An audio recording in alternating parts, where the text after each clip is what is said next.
ਕੇਂਦਰੀ ਵਿਦੇਸ਼ ਰਾਜ ਮੰਤਰੀ ਮੀਨਾਕਸ਼ੀ ਲੇਖੀ ਨੇ ਦੋਸ਼ ਲਾਇਆ ਕਿ ਕੇਂਦਰ ਸਰਕਾਰ ਵੱਲੋਂ ਦਿੱਤੀਆਂ ਜਾਂਦੀਆਂ ਵੱਖ-ਵੱਖ ਸਕੀਮਾਂ ਨੂੰ ਸੂਬਾ ਸਰਕਾਰ ਲਾਗੂ ਕਰਨ ਵਿੱਚ ਅਸਫਲ ਰਹੀ ਹੈ, ਜਿਸ ਕਾਰਨ ਪੰਜਾਬ ਕਈ ਮਾਮਲਿਆਂ ਵਿੱਚ ਪਿਛੜ ਗਿਆ। ਲੁਧਿਆਣਾ ਦੇ ਪਖੋਵਾਲ ਰੋਡ ਇੱਕ ਪ੍ਰੋਗਰਾਮ ਵਿੱਚ ਪਹੁੰਚੇ ਕੇਂਦਰੀ ਮੰਤਰੀ ਨੇ ਇਸ ਦੌਰਾਨ ਪ੍ਰਧਾਨ ਮੰਤਰੀ ਸੁਰੱਖਿਆ ਨੂੰ ਲੈ ਕੇ ਖਾਮੀਆਂ ਬਾਰੇ ਕਾਂਗਰਸ ਸਰਕਾਰ ਦੀ ਸਖਤ ਨਿੰਦਾ ਕੀਤੀ ਹੈ। ਉਹ ਪੰਜਾਬ ਕਾਂਗਰਸ ਪ੍ਰਧਾਨ ਨਵਜੋਤ ਸਿੰਘ ਸਿੱਧੂ ਵੱਲੋਂ ਭਾਜਪਾ ਉੱਪਰ मामले ते सियासत करन संबंधी लगाए दोषां ते भी जम के वरे। हम जितने भी स्ट्रांग हों उसका सही फायदा हमारे फार्मर को नहीं मिलेगा, और जब तक सही फायदा फार्मर को नहीं मिलेगा हमारी स्टेट की। मेरा एक सुझाव है कि हमें एग्रीकल्चर टेक्नोलॉजी में भी बहुत तेजी से कदम उठाने चाहिए, ताकि हम जो हमारे माननीय प्रधान नहीं है, जब तक कि हम एग्रीकल्चर टेक्नोलॉजी में और जितनी भी बढ़त यानी आगे तरक्की करें उससे हमें बहुत फायदा होगा। कोई स्टेप नहीं लिए जा रहे हमारे यहाँ के। मैं अगर इंडस्ट्रीज की बात करूं, पुराने समय से लेके अभी करंट समय में ये सभी लोगों ने यहाँ से शुरू करके आज भारत में नहीं सारे वर्ल्ड में उन्होंने अपना एक नाम। आज के दिन देखो वो शायद पंजाब से ज्यादा बाहर की स्टेट्स में है, तो वो बाहर सब लोग इंडस्ट्री बाहर लेके जाना चाहते हैं, क्योंकि यहाँ कि वो बाकी लोगों के साथ compete कर सकें, तो पंजाब और पीछे ही चलता जाए। आज के करंट सीन में अगर आप देखिए, हमारा एक छोटे से स्टार्टअप से शुरू करके, तो अगर हम सरकार की तरफ से भी इसको थोड़ा इंसेंटिव दें, तो मैं समझता हूं कि हमें इसके लिए कोई इंक्यूबेशन सेंटर खोलने चाहिए, जिससे कि उनको गाइडेंस और सपोर्ट मिल सके। उनको फाइनेंस तो हर चीज के लिए इंपॉर्टेंट डेवलप करने की बहुत ज्यादा आवश्यकता है हर फील्ड में, ताकि हमारे जो हम जोश इतना कम भी होना चाहिए। आपके टेक्नोलॉजी के नंबर है।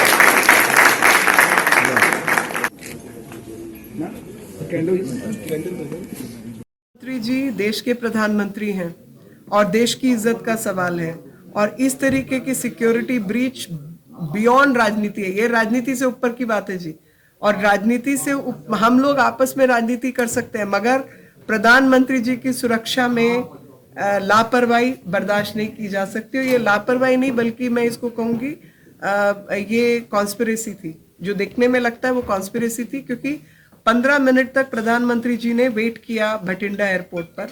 भटिंडा एयरपोर्ट पर वहां से कोऑर्डिनेशन के बाद उनको लोकल अथॉरिटीज ने बोला आपका रास्ता क्लियर है, आप चलो, और उन्होंने चलना शुरू किया। और उनके ऑल्टरनेट रूट्स और बाकी सारे रूट्स तय होते हैं, उन रूट्स के अंदर सिक्योरिटी का ना होना, और जहां पे उसको जाम किया गया एक पर्टिकुलर स्पॉट जो कि ऊंचाई पे था, और आगे से उसको रोका गया, एक एलिवेशन पॉइंट था, और 20 मिनट तक गाड़ी उधर खड़ी रही।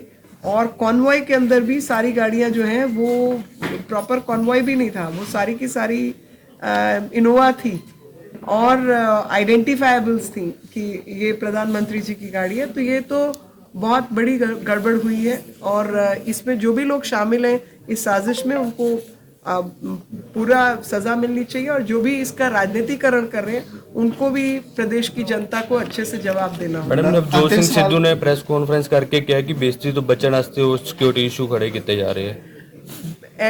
बेवकूफा वाली गल जिहड़ी है ना वो सिद्धू ही कर सकता है।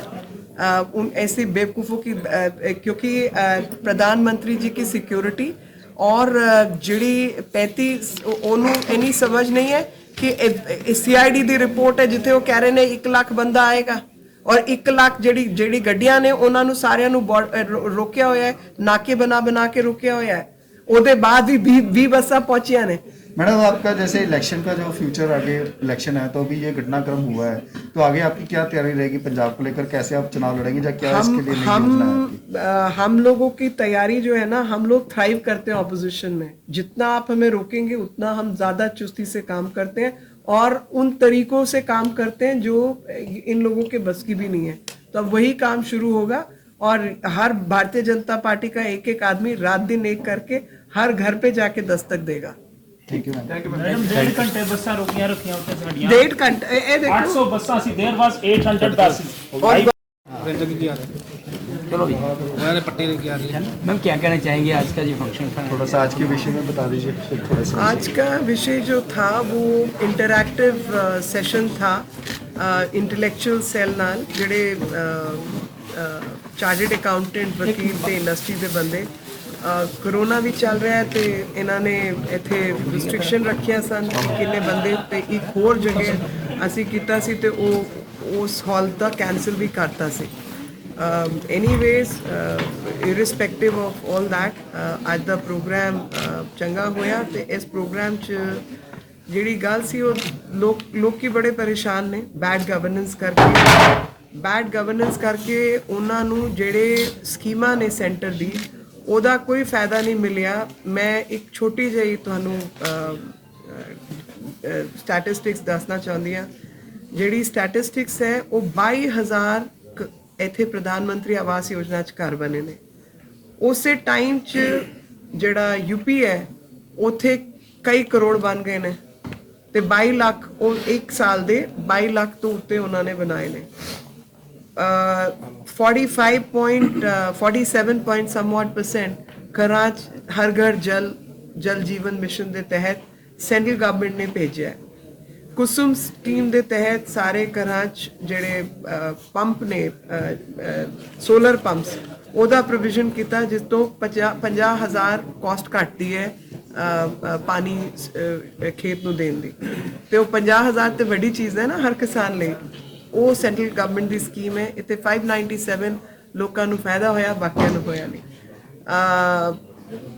ਜਿੰਨੇ 17 ਲੱਖ ਦੇ ਆਸ-ਪਾਸ ਕਿਸਾਨ ਦਰਜ ਹੋਏ ਨੇ ਉਹਨਾਂ ਨੂੰ ਪ੍ਰਧਾਨ ਮੰਤਰੀ ਸਨਮਾਨ ਨਿਧੀ ਦਾ ਫਾਇਦਾ ਵੀ ਹੋਇਆ ਹੈ ਤੇ 1 ਡਿਸਟ੍ਰਿਕਟ 1 ਪ੍ਰੋਡਕਟ ਦੇ ਥੱਲੇ ਜਿੰਨਾ ਕੰਮ ਹੈ ਪਟਿਆਲੇ ਗੁਆਵਾ ਅੰਮ੍ਰਿਤਸਰ ਪਿਕਲ ਐਂਡ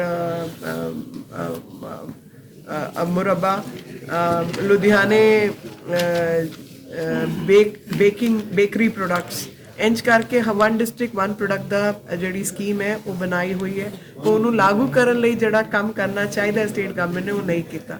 ਇੱਕ ਬਹੁਤ ਜਿਹੜਾ ਛੋਟਾ ਜਿਹਾ ਡਾਟਾ ਹੈ ਸਟੇਟ ਗਵਰਨਮੈਂਟ 'ਚ 70 ਸਾਲ ਦੀ ਆਜ਼ਾਦੀ ਦੇ ਬਾਅਦ 1117 ਕਿਲੋਮੀਟਰ ਸੜਕਾਂ ਸਨ।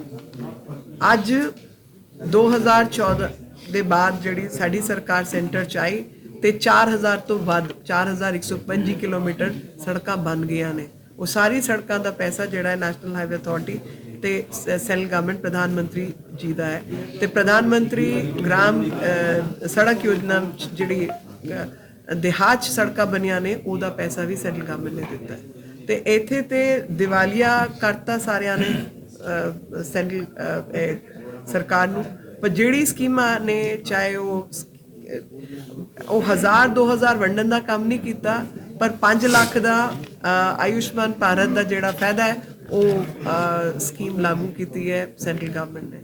ਪ੍ਰਧਾਨ ਮੰਤਰੀ ਜੀ ਦੀ ਫੇਵਰੇਟ ਸਕੀਮ ਹੈ ਤੇ ਸਕੀਮਾਂ ਲਾਓਗੇ ਤੇ ਖੁਦਾਰੀ ਪੈਦਾ ਹੁੰਦੀ ਹੈ ਲੋਕਾਂ 'ਚ। ਉਹ ਕੰਮ ਕਰਨ ਵਾਲੇ ਬੰਦੇ ਨੇ ਹੋਰ ਅੱਛਾ ਕੰਮ ਕਰਨ। ਫਰੇਟ ਸਕੀਮ ਦੇ ਤਹਿਤ 86 ਕਿਲੋਮੀਟਰ ਦਾ ਜਿਹੜਾ ਫਰੇਟ ਕੋਰੀਡੋਰ ਹੈ ਜਿਹੜਾ ਸਿੱਧਾ ਪੋਰਟ ਨਾਲ ਜੋੜੇਗਾ ਦਾਕੂਨੀ ਪੋਰਟ ਨਾਲ ਉਹ ਸਕੀਮ 86 ਕਿਲੋਮੀਟਰ ਪੰਜਾਬ ਤੋਂ ਜਾ ਰਹੀ ਹੈ ਤੇ 6 ਸਟੇਸ਼ਨ ਇੱਥੇ ਨੇ ਜਿੱਥੇ ਤੁਸੀਂ ਟ੍ਰੇਨ ਦੇ ਨਾਲ ਆਪਣਾ ਸਮਾਨ ਲਿਆ ਵੀ ਸਕਦੇ ਹੋ ਉੱਥੇ ਛੱਡ ਵੀ ਸਕਦੇ ਹੋ ਪਾਣੀ ਦੇ ਪੋਰਟ ਥੱਲੇ ਹਾਵੜਾ ਦੇ ਅੱਗੇ ਹੈ ਦਾਕੂਨੀ ਪੋਰਟ।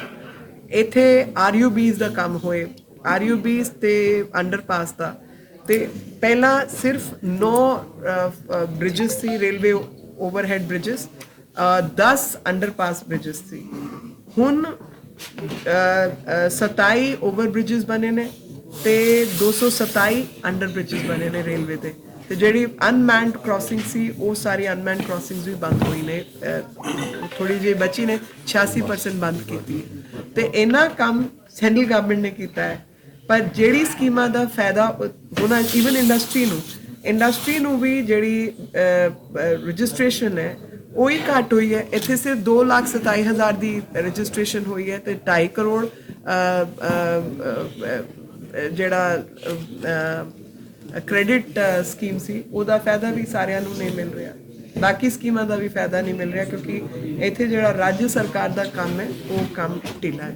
मैडम जैसे आपने अपने संबोधन में भी कहा कि बहुत सी स्कीमें हैं जो हम सेंटर से भेजते हैं, यहाँ पे इम्प्लीमेंटेशन नहीं हो पा रही है, तो अभी आपने 5 लाख बीमे वाला भी बताया, तो पंजाब के जितने हॉस्पिटल हैं उसको कोई लागू ही नहीं कर रहा है कि वो कह रहे हैं कि स्टेट गवर्नमेंट अपना शेयर ही नहीं देती है, हम उसको लागू ही नहीं और करेंगे। सिर्फ वो नहीं है, ऐसी स्मार्ट सिटी की स्कीम भी है, उसमें जो जलियांवाला बाग मेमोरियल हमने बनवाया और उसके बाद जो गोल्डन टेम्पल है, गोल्डन टेम्पल का पूरा रिवैम्प हमने किया, लेकिन कुछ सड़कें बनने से रह गई जो कि 10% राज्य सरकार ने देना था, तो सड़कें भी पूरी हो जाती, वो 10% भी नहीं दिया है। और पूरा जो रिवैम्प हुआ है गोल्डन टेम्पल का वो सेंट्रल गवर्नमेंट ने किया, राम तीर्थ का रिवैम्प सेंट्रल गवर्नमेंट ने किया, हुसैनी वाला का रिवैम्प और वहाँ पे जो वर्चुअल रियलिटी शो है वो सेंट्रल गवर्नमेंट का प्रोजेक्ट है। फतेहगढ़, आनंदपुर साहब, पटियाला, ये सारे सेंट्रल गवर्नमेंट के प्रोजेक्ट है, मेरे मंत्रालय के प्रोजेक्ट। मैडम इसमें एक क्वेश्चन पूछना चाहेंगे, जैसे भी आपने बताया यहाँ पे हॉल पे जो बैठे थे उनको नहीं पता कि इतनी योजनाएं सेंट्रल गवर्नमेंट लेके गई, कहीं आपका संगठन भी कमजोर नहीं है, लोगों को बता ही नहीं पा रहा है कि हम इतना काम कर रहे हैं? देखिए, संगठन कमज़ोर नहीं है, कई सारी चीज़ें रहती हैं। अभी तक जो मीडिया का भी साथ चाहिए ना जी, अब आप लोगों का साथ मिला है तो ये बातें लोगों तक जाएंगी और मैं उम्मीद करती हूँ कि आप सब इसको चलाएं और ज़्यादा से ज़्यादा लोगों को अपना सही दिशा प्रदेश को तभी मिलेगी जब हम सब लोग मिलके सही काम करें। लोगों को सही चीज़ पता तो होनी चाहिए ना। मैडम आप मीडिया दे का रहे भी हैं, यहाँ लोग लेना चाहते हैं, बीच में कौन है जो उनको बताना ही नहीं चाहता है? बहुत सारी चीजें हैं जी, अब उसको छोड़िए ना। अभी आप मैंने नेशनल हाईवे का आपको एक छोटा सी चीज बताई, करतारपुर साहब कॉरिडोर हम लोगों ने बनाया है और जो लुधियाना मुक्तसर और ये बाईपास का सारा काम हमारा है, वो उस सड़क का तो इस्तेमाल सारी जनता ही कर रही है ना। हम सरकार में नहीं है उसका कुछ नहीं है। पंजाब के प्रति देश का, खासतौर पे प्रधानमंत्री जी का स्पेशल रिश्ता है और वो अपना कर्तव्य निभाते हैं पंजाब के प्रति। आपका ये कहना है कि जो स्टेट गवर्नमेंट का इम्प्लीमेंटेशन के लिए जो सपोर्ट मिलना चाहिए उसके ना मिलने से आपकी स्कीम नहीं लागू हो पा रही पंजाब? कई सारी नहीं हो पा रही, पर बावजूद उसके जो हमने लागू किए वो की है, सबको फायदा भी हुआ है। रेलवे की हमने की है, उसका फायदा सबको, वो 17 नई ट्रेन चलाई है जी, 17 नई ट्रेन बताओ पहले कभी चली है?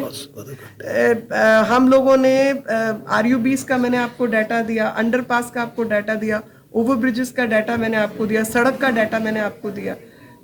छोटी सी बात है, 1117 किलोमीटर सड़क थी, आज की तारीख में 4123 किलोमीटर सड़क है। किसने बनाई? सेंट्रल गवर्नमेंट कर रही है ना काम अपने हिस्से का। अगर स्टेट और सेंटर इकट्ठे हो जाएंगे और एक ही सरकार बनेगी तो उसका फायदा राज्य को मिलेगा और राज्य का जो फायदा है वो हर जन को फायदा मिलेगा। मैडम एक लीक से हटके लेकिन बहुत बड़ा सवाल है कि अभी जो प्रधानमंत्री जी आए थे, जो हुआ है घटनाक्रम पंजाब में, उसके बारे में क्या कहेंगे?